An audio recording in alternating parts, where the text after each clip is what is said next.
Welcome back to మనం TV. నేను మీ పవన్ బేస్వాడ. మనతో పాటు సీనియర్ జర్నలిస్ట్ కట్ట కార్తీక్ గారు ఉన్నారు. అన్న నమస్తే. నమస్తే. రాజ్ తరుణ్ లావణ్య వ్యవహారం మరోసారికి తెర మీదకి వచ్చింది. ఇప్పటికే మీకు కూడా డీటెయిల్స్ మొత్తం తెలుసుంటాయి.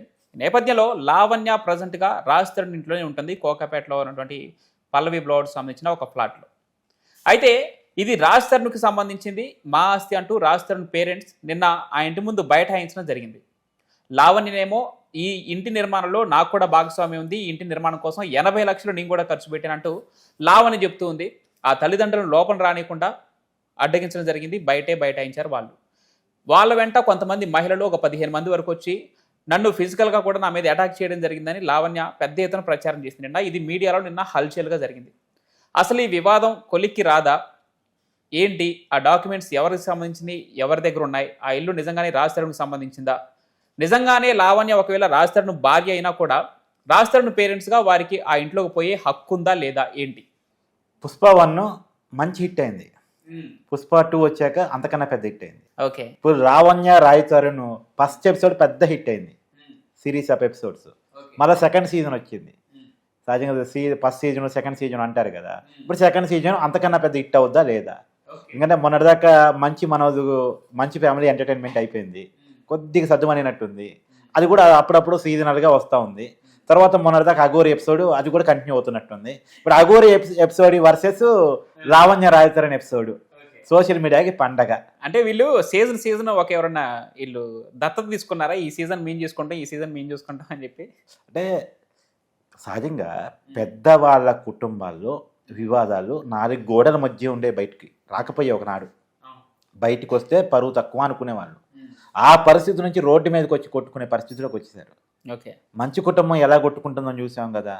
మంచి మనసు ప్రెస్ మీట్ పెట్టి నన్ను చంపాలని చూస్తున్నారు, మమ్మల్ని చంపాలని చూస్తున్నారు, మా కాళ్ళు ఎత్తకపోయారు, చివరికి జనరేటర్లో పంచదార పోసారని సిల్లీ థింగ్స్ కరిగిపోయింది వాళ్ళ ఆరోపణలు కూడా. సో వాళ్ళు ఏ రకంగా అనుకుంటున్నారు చూసాం కదా. ఈ లావణ్య రాజ్ తరుణ్ ఎపిసోడ్ కూడా నిజానికి రాజ్ తరుణ్ బయటకు రావట్లే, రాజ్ తరుణ్ మాట్లాడట్లే. రాజ్ తరుణ్ పేరెంట్స్ నిన్న ముందు ఉన్నారు, అంతకుముందేమో ఆర్జే శేఖర్ భాష ముందున్నారు. శేఖర్ భాషనే మొత్తం పూసుకుని మాట్లాడేవాడు. నిన్న కూడా శేఖర్ భాషను ప్రీతి వీళ్ళిద్దరే అడవుడు చేసినట్టున్నారు ఎక్కువ. ఇక్కడ లావణ్య వ్యవహారం గురించి ఒక అబ్జర్వేషన్ మనం టీవీ అబ్జర్వ్ చేసింది ఏంటంటే, లావణ్య రాజ్ తరుణ్ ఇప్పటికీ తన దగ్గరకు వచ్చినా వెల్కమ్ చేస్తానంటుంది. సేమ్ అదే నోటితో రాజ్ తరుణ్ నిన్ను కోర్టు మెట్లు ఎక్కిస్తా అంటుంది. అసలు ఆ ద్వంద్వ వైఖరిని ఎలా చూడాలంటారు? ఆమె దగ్గర ద్వంద్వ వైఖరి కాదు, 4-5 వైఖరులు ఉంటాయి. ఓకే. ఎప్పుడు ఏ వైఖరి కావాలో ఆ వైఖరి తీస్తూ ఉంటుంది. ఓకే. ఎప్పుడు ఎవరి మీద కేసు కావాలో వాళ్ళ మీద పెడతా ఉంటుంది. ఇదే ప్రశ్న నిన్న మనం టీవీ సాక్షి అడగటం జరిగితే తను తటపటాయించింది ఈ ప్రశ్నకి సమాధానం చెప్పడానికి. మీరు రాజ్ తరుణ్ని కోర్టు మెట్లు ఎక్కిస్తా, నా చెప్పుతో కొట్టు ఎట్లా ఎక్కించకపోతే అని చెప్పి ఒక మాట అన్నారు. రాజ్ తరుణ్ ఇప్పటికొచ్చినా వెల్కమ్ చేస్తా, నా రాజ్ తరుణ్ మీరే అంటున్నారు. ఎలా లావణ్య గారు ఈ 2 రకాల మాటలు ఏంటని నేను అడిగితే తన నుంచి సమాధానం రాలేదు. సహజంగా 2 నాలుకల దూరం చాలా మందికి ఉంటుంది. ఆ అమ్మాయికి 4-5 రకాల నాలుకల దూరం ఉంటుంది. ఓకే. అది ఆ అమ్మాయికి మాత్రమే సాధ్యం. ఆ ప్రశ్నకి ఎప్పుడు సమాధానం ఉండదు. అసలు మస్తాన్ సాయి నా భర్త అని ఒకసారి అంటావు, రాజ్ తరుణ్ నా భర్త అని ఒకసారి అంటావు, అసలు నీ భర్త ఎవరు అంటే కూడా సమాధానం ఉండదు. ఓకే. అదే మస్తాన్ సాయి మీద నన్ను పెళ్లి చేసుకుంటే మోసం చేశారు ఈ రకమైనటువంటి ఎఫ్ఐఆర్ గతంలో గుంటూరు జిల్లాలో పట్టాపురం పోలీస్ స్టేషన్లో గతంలో పెట్టింది. అదే రకమైనటువంటి కేసు రాజ్ తరుణ్ మీద నార్సీ పోలీస్ స్టేషన్లో పెట్టింది. ఇప్పుడు ఆ కేసు కోర్టులో ఉంది. సరే కోర్టు ఏం చెప్పింది అనేటువంటి చూడాల్సి ఉంది. అయితే ఏది ఏమైనా మనం కీలకంగా భావించాల్సినటువంటి పరిస్థితి ఏంటంటే, లావణ్య గతంలో డ్రగ్స్ కేసులో జైలు కూడా పోయింది. అవునవును, జైలు కూడా పోయింది. కాబట్టి ఏదేమైనా అక్కడ ఏం జరుగుతుంది, పోలీసులు లావణ్య మీద 10 రకాల కేసులు పెట్టినా సరే ఎంతో యాక్షన్ తీసుకోవడంలో పొరపాటు జరుగుతూ ఉంది. ఇప్పుడు లావణ్య మీద ప్రీతి గతంలో కేసు పెట్టింది. నాకు డ్రగ్స్ ఇచ్చి అలవాటు చేసి నన్ను అరెస్ట్ చేసింది, నన్ను బ్లాక్మెయిల్ చేస్తుంది, ఇప్పటికీ మా ఫోను లావణ్య దగ్గరే ఉంది అని చెప్పి చెప్తా ఉన్నారు. మరి ఆ ఫోన్ ఎందుకు బయటకు రావట్లేదంటే, మస్తాన్ సాయి అరెస్ట్ అయితే మస్తాన్ సాయి హార్డ్ డిస్క్లో ఉన్న వీడియోలన్నీ బయటకు వస్తూ ఉంటాయి.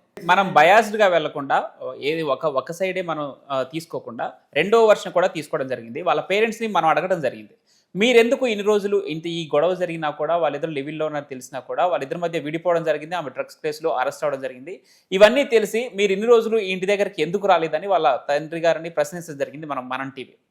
వాళ్ళు ఇచ్చిన సమాధానం ఏంటంటే, మా కొడుక్కి సినిమా అవకాశాలు తగ్గిపోయాయి ఈ వివాదం వల్ల, దాని తర్వాత మాకు ఆరోగ్యాలు చెడిపోయాయి. ఎక్కడో రెంటెడ్ హౌస్‌లో ఉండడం కంటే కూడా ఇక్కడికొచ్చి మా సొంత ఇల్లు రాజస్థాన్‌కి సంబంధించిన ఆస్తి కాబట్టి, నా కొడుకు ఆస్తి కాబట్టి నేను ఉండడానికి నాకు రైట్ ఉంది. అందుకే నేను వచ్చానని ఆయన చెప్తున్నారు. దీన్ని ఎలా చూడాలి? మరి ఇప్పుడు ఆమెకి పూర్తి రైట్ ఆ ఇంట్లో ఉండటానికి ఉందా? వీళ్ళు ఉండాల్సిన అవసరం ఉందా? ఏంటి? అసలు లావణ్య రాయతరుణ్ భార్య అయినా కాకపోయినా వాళ్ళకి ఆ ఇంట్లో ఉండే హక్కు ఉంది. ఎందుకు అంటే ఇప్పటికే మనకున్నటువంటి సమాచారం ప్రకారం ఆ ఇల్లు రాయతరుణ్ పేరు మీదే ఉన్నట్టుంది. ఇప్పుడు ఒకవేళ రాయతరుణ్ పేరెంట్స్గా ఇప్పుడు కోడల దగ్గర ఉండే హక్కు ఉంటుందిగా, అవునవును. కొడుకు ఇంట్లో ఉండే హక్కు ఉంటుంది కదా, ఆ రకంగానూ ఉంది. ఒకవేళ రాయతరుణ్ భార్య అయినప్పటికీ కూడా భార్య కాకపోతే ఆటోమేటిక్గా ఉంటుంది. ఇప్పుడు ఇన్నాళ్ళు ఎందుకు రాలేదు, ఈ రోజు ఎందుకు వచ్చారంటే ఏదో ఒక అయితే రావాలిగా, ఏదో ఒక రోజు అయితే రావాలిగా. అది నిన్న అయింది, ఆ ముహూర్తం నిన్న కుదిరింది. ఇన్నాళ్ళు లావణ్యకి భయపడ్డారో, లావణ్య నోటికి తలొగ్గారో, లేదు గతంలో డ్రగ్స్ ఆరోపణలు లావణ్య మీద వచ్చాయి కాబట్టి ఆ ఇంట్లో ఉంటే మాకు కూడా అవన్నీ అపవాదులు వస్తాయి అనుకున్నారో, రకరకాల ఇష్యూస్లో నుంచి కొంత భయభ్రాంతులకు గురై అందులో వృద్ధ మనుషులు హీరోగా రాయతరుణ్ డేర్ చేయలేడు, డేర్ చేసి వివాదంలోకి వస్తే హీరోగా కెరీర్ పోతుందేమో, ఇలాంటి సిల్లీ థింగ్లో డైరెక్ట్ వచ్చి ఇరుక్కుంటే నాకు ఉన్నటువంటి అవకాశాలు పోతే నా పరువు పోతే, అభిమానులు నాకున్న విలువ పోయింది అని అనుకున్నాడేమో. ఇవన్నీ కారణాలు ఇచ్చా వీళ్ళు బయటికి రాలేదేమో. కాబట్టి ఏది ఏమైనా సరే తెగించి వాళ్ళ పేరెంట్స్ అక్కడికి వెళ్ళటం అనేటువంటిది మనం కొంత వాళ్ళకి ఖచ్చితంగా హక్కు ఉంది. ఆ ఇంట్లోకి వెళ్ళే హక్కు పేరెంట్స్గా వాళ్ళకి ఖచ్చితంగా ఉంది. మీరు వచ్చే వాళ్ళు ఒక రాజ్ తరుణ్ పేరెంట్స్గా మీరు వచ్చుంటే నేను వెల్కమ్ చెప్పేదాన్ని, మీకు సపర్యలు చేసేదాన్ని. కానీ మీరు దుండగులను తీసుకొచ్చి నా మీద దాడి చేసి నా పైన ఫిజికల్ కంటే శారీరకంగా నన్ను అట్లా ఇబ్బంది పెట్టి నా మీద నా ప్రైవేట్ పార్ట్స్ మీద మీరు అక్కడ ఇక్కడ చేతులేసి నన్ను హింస పెడితే మిమ్మల్ని మీ సామాన్లతో పాటు బయటకు వేస్తా అంటూ ఆమె వారి సామాన్లన్నీ బయటకు విసిరేయడం జరిగింది ఆమె. మరి ఆమె చెప్పేదానికి ఏ విధంగా చూడాలి? అదేందో లావణ్యనే అందరూ అరెస్ట్ చేస్తారు, ఓకే, లావణ్యనే అందరూ ఇబ్బంది పెడతారు. ఈ దేశంలో ఇంకే అమ్మాయిని ఇబ్బంది పెట్టినంతగా లావణ్యనే అందరూ. అంటే ఇది ఆరోపించాలనుకుంటే నోరుంటే సరిపోతుందబ్బా. ఏమో సీసీటీవీలో అంతా రికార్డ్ అయింది, అది ఉంటే పోలీసులకి ఇస్తుంది, అది ఉంటే పోలీసులకి ఇమ్మని అది ఓకే. కానీ ఏది ఏమైనా వాళ్ళు టేక్ కేర్ అని తీసుకుని వెళ్ళి ఉండొచ్చు, వాళ్ళ బంధువులను తీసుకుని వెళ్ళి ఉండొచ్చు. వీళ్ళకి ఉండే ఎలా ఉంటుందో వీళ్ళ బంధువులు నా ఇంట్లో పిలుచుకున్న కూడా వీళ్ళకి ఉంటుంది. కరెక్ట్. కాబట్టి బంధువులను రావద్దు, మీరిద్దరు మాత్రమే ఉండాలి, మీకోసం ఎవరు రావద్దు, మిమ్మల్ని ఎవరు చూడొద్దు, మీ మంచి చెడు ఎవరు చూడొద్దు, మీకు అన్నం ఎవరు పెట్టొద్దు, మంచి ఎవరికి ఇవ్వద్దు అనేటువంటి హక్కు కూడా లావణ్యకి లేదు. ఇప్పుడు ఆ ఇంటి ఓనర్ వాళ్ళ తల్లిదండ్రులుగా ఇప్పుడు నా ఇల్లు ఉందబ్బా, నా ఇంట్లోకి మా అమ్మ నాన్న మా బంధువులతో సహా రావచ్చు, రావటానికి సాంప్రదాయబద్ధంగా హక్కు ఉంది. కాబట్టి ఆ రకంగా బంధుమిత్రులతో కలిసి వచ్చారేమో, ఫ్రెండ్స్తో కలిసి వచ్చారేమో, వచ్చినప్పుడు వాళ్ళని వెల్కమ్ చేయకపోగా వాళ్ళని అడ్డుకునే ప్రయత్నంలో గొడవ జరిగిందేమో. ఆ గొడవ జరిగింది అనేది మీడియా మొత్తం కవర్ చేసింది. ఎట్టా మన లావణ్య ఫాదరు శేఖర భాష నడిచేది, వాళ్ళు నడిచేది, వీళ్ళు నడిచేది అంతా కూడా రికార్డెడే కదా, బయటకు వచ్చింది కదా.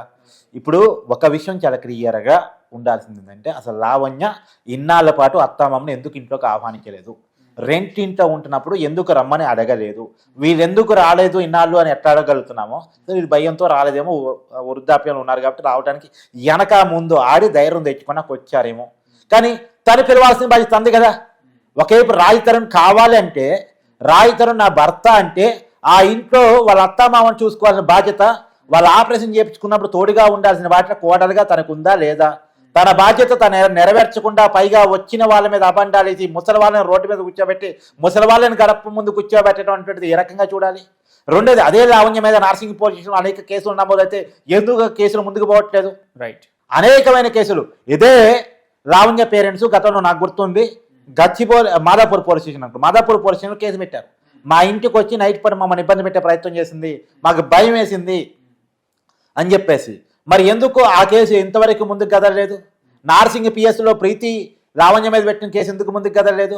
మహిళా కమిషన్ దగ్గర ప్రీతి ఇచ్చినటువంటి కంప్లైంట్ ఎందుకని ముందుకు పోలేదు? ఇవన్నీ కూడా ఆలోచించాలి. ఎక్కడో ఏదో జరుగుతుంది అనేటువంటిది మనం ఖచ్చితంగా ఆలోచించుకోవాలి. కానీ ఏది ఏమైనా ఈ కేసులన్నీ పక్కన పెట్టేస్తే లావణ్య పేరెంట్స్కి ఆ ఇంట్లో ఉండే హక్కు ఉంది. ఆల్రెడీ వెళ్ళారు, నిన్న పైన ఉంటున్నారట వాళ్ళు, లావణ్య కింద ఉంటుందంటే, అంటే బయటకు వచ్చినటువంటి ఇన్ఫర్మేషన్ మేరకు అది జరుగుతూ ఉంది. మరి చూడాలి ఏదేమైనా. మరి రాయతరుణ్ కూడా మరి ఆ ఇల్లు నాది అనుకుంటున్నప్పుడు మరి కోర్టుకి వెళ్ళి దాన్ని ఫుల్ఫెడ్జ్డ్గా ఒకవేళ లావణ్య ఆక్యుపై చేసిందని చూపించుకోవాల్సిన అవసరం కూడా ఉంది. మరి కోర్టులో కేసు నడుస్తుంది, మరి దానికి రాజతరుణ్ స్టాండ్ ఏంటి అన్నది రాజతరుణ్ బయటకు వస్తే తప్ప తెలియదు. రైట్, థ్యాంక్ యూ అన్న.